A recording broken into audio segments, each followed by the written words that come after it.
Conservative filmmaker Dinesh D'Souza went on Newsmax TV to discuss the Ferguson protests, and he somehow managed to come up with one of the most inaccurate and offensive analogies I've ever heard. Here you have guys like, you have Obama, you have Holder, and you have Al Sharpton.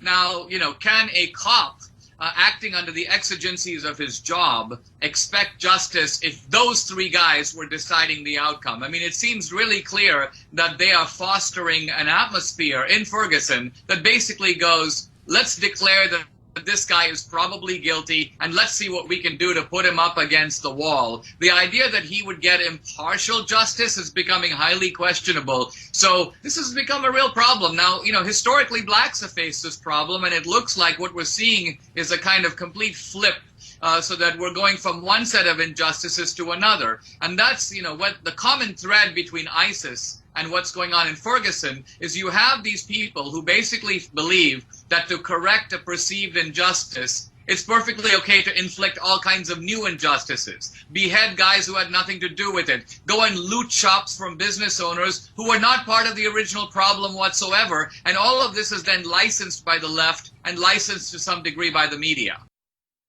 The Ferguson protesters are like ISIS. They're like ISIS. ISIS. No, see, this is why when the looting and the rioting happened, everybody on the left immediately denounced those people. And by the way, pretty much all of the looters and the rioters came from out of town and used the Michael Brown incident as an excuse to do crime. They weren't actually people part of the protest movement, okay? And it's less than 1% of the movement ended up doing something negative, looting or rioting. And what ended up happening? Everybody on the right goes, what do you know? All of them are bad people. All of them are looting and rioting, and this was never about justice. It's because they're criminals, and that's just how they are. And they're like ISIS. Oh my God, you're so stupid. So stop and think about this. What are the protesters in Ferguson asking for? What are they asking for? Are they trying to do crimes like ISIS? Are they asking for a caliphate? Are they asking to behead people? No, what they want is justice. What do the people in ISIS want? Chaos. They want a caliphate. They want to behead people. They want to kill the kuffar, as they call them, which is the Muslims who don't actually believe in jihad and don't actually believe in the message of Muhammad and don't actually believe in setting up a caliphate based on Islamic law and Sharia.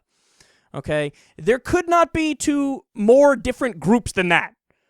One group says, hey, can we just, maybe stop police from killing unarmed teenagers with their hands in the air? ISIS would cheer that. They like killing random people and unarmed people. Ask the Yazidis. Ask the Christians in Iraq. Ask the Shiites. Ask the moderate Sunnis in the FSA. Okay? No, but how...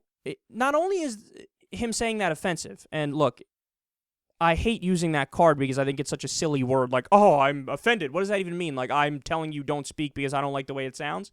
It's whatever. Who cares if something's offensive? But the problem with it is it's inaccurate. That's the bigger point. The idea that you can compare people asking for justice to people who are doing the exact opposite and are trying to create chaos is overwhelming stupidity. And it shows you, what does Dinesh D'Souza do? In his mind, anything that's in service of the bigger point is fine. So the ends justify the means. So in other words, because I don't like liberals, because I don't like progressives, because I don't like these black protesters, therefore anything I say against them is justified. So they're like ISIS. There, I said it. It's fucking unbelievable. And he's saying, well, what the protesters are doing is they're doing more injustice to try to make up for injustice. And now he says the court system is flipped, where there used to be an anti-black bias in the court system. Now there's an anti-white bias in the court system. And there's injustice against the white police officer. Really? Is that so, Dinesh? Well, let me ask you a question. Why hasn't Darren Wilson been arrested yet? The person that killed Michael Brown hasn't even been arrested yet. And you're saying there's an anti-cop bias or an anti-white bias? Oh, it used to be anti-black, now it's the opposite. No, it's not! He hasn't even been arrested yet! That's not even close to an anti-white bias. There's still an anti-black bias, if anything. So if somebody gets shot, unarmed black kid gets shot with his hands in the air, you're saying that's an anti-white bias? For fuck's sake, the guy makes no sense. He's so thoroughly, had the right-wing Kool-Aid that he can't fucking see straight anymore.